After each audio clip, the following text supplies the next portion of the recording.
નમસ્કાર, હું છું કિરણ કાપુરે. તમે જોઈ રહ્યા છો નવજીવન ન્યૂઝ.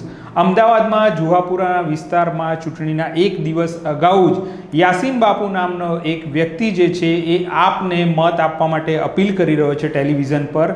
તો આ પૂરી ઘટના અંગે પ્રશાંતભાઈ શું કહે છે તે વિશે વાત કરીએ. પ્રશાંતભાઈ, શું કારણ છે ચૂંટણીના એક દિવસ અગાઉ આવી રીતે જુહાપુરામાંથી એક વ્યક્તિ અપીલ કરે છે યાસીન બાપુ નામનો?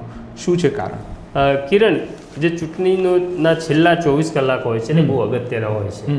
કેટલીક રમતો છેલ્લા 24 કલાકમાં કરવાની હોય છે.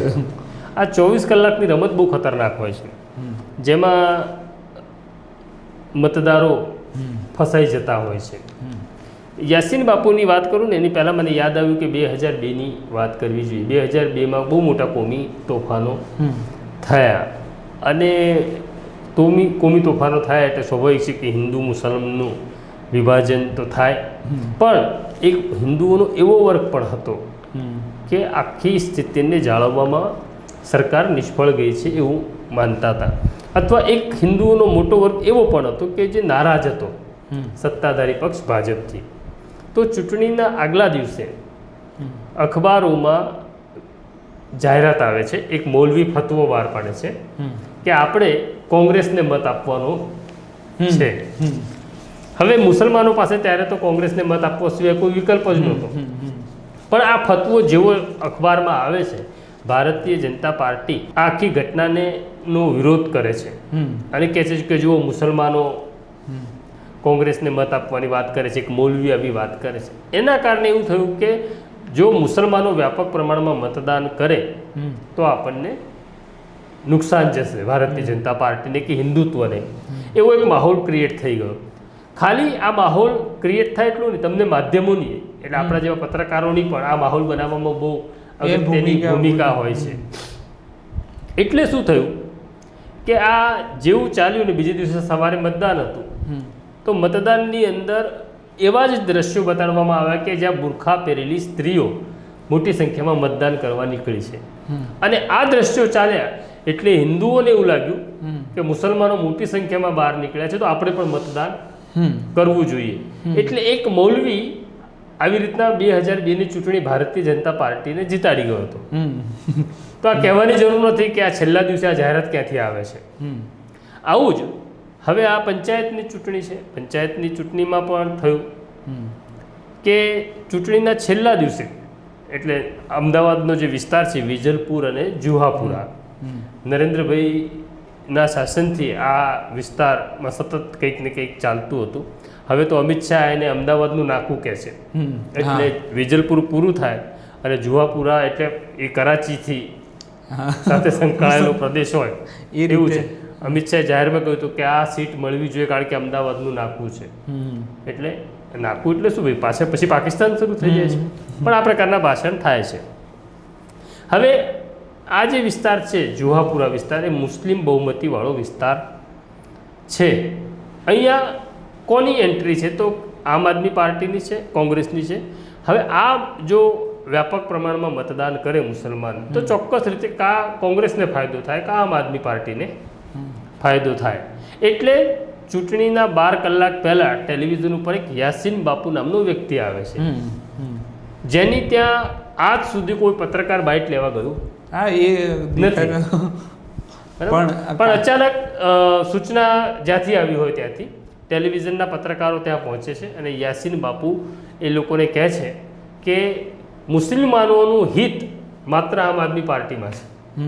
આમ આદમી પાર્ટી આવશે તો મુસલમાનોના હિતોનું રક્ષણ કરશે અને મુસલમાનોએ આમ આદમી પાર્ટીને મત આપવો જોઈએ એવો પ્રચાર યાસીન બાપુ કરે છે. બસ આ માત્ર હિન્દુઓને ડરાવવાનો એક આખી સ્ક્રિપ્ટ હતી કે જો હિન્દુ ડરે અને હિન્દુઓને એવું લાગે કે આમ આદમી પાર્ટી જુહાપુરામાં કે મક્તમપુરામાં જ્યાંથી લડતી હોય એ મુસલમાનોની પાર્ટી છે અથવા મુસલમાનો માટે કામ કરશે, તો હિન્દુ વધુ આક્રમક થઈ ભારતીય જનતા પાર્ટીને મત આપશે.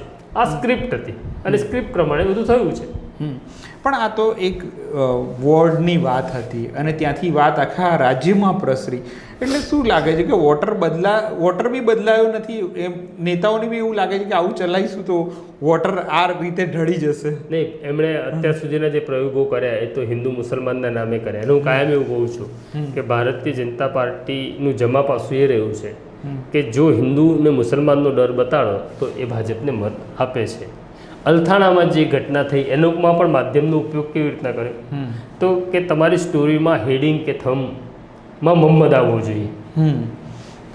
મોહમ્મદ આવે તો જ રામને ફાયદો થાય. એ જે ડર ઊભો કરવાવાળી વાત છે, આ ડર કરવાવાળી પ્રેક્ટિસ એમની જૂની છે. એ પ્રેક્ટિસનો એમણે આ પંચાયતની ચૂંટણીમાં પણ ઉપયોગ કર્યો.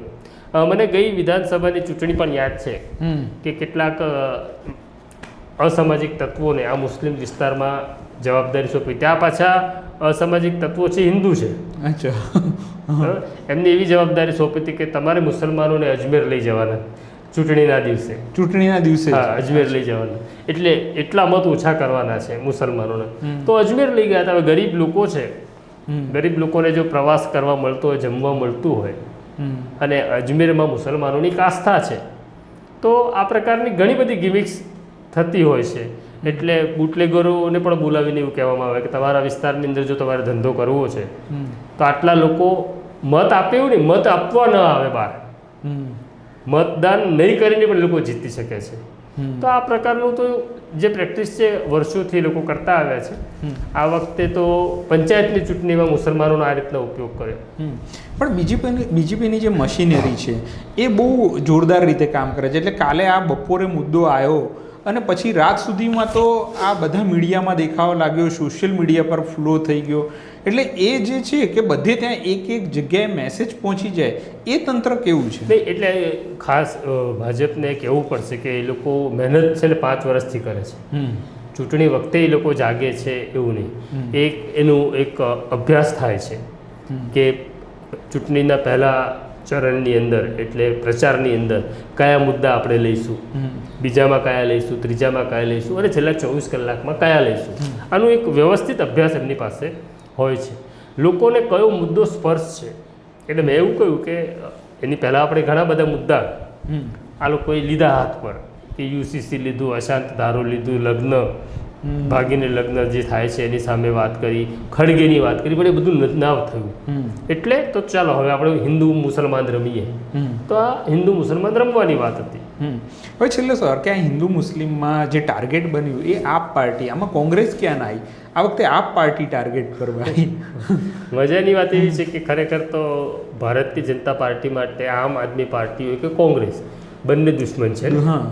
પરંતુ તું બધી જ સભાઓમાં જો એમનો આક્રોશ જે છે ભાજપના નેતાઓનો એ આમ આદમી પાર્ટી સામે છે.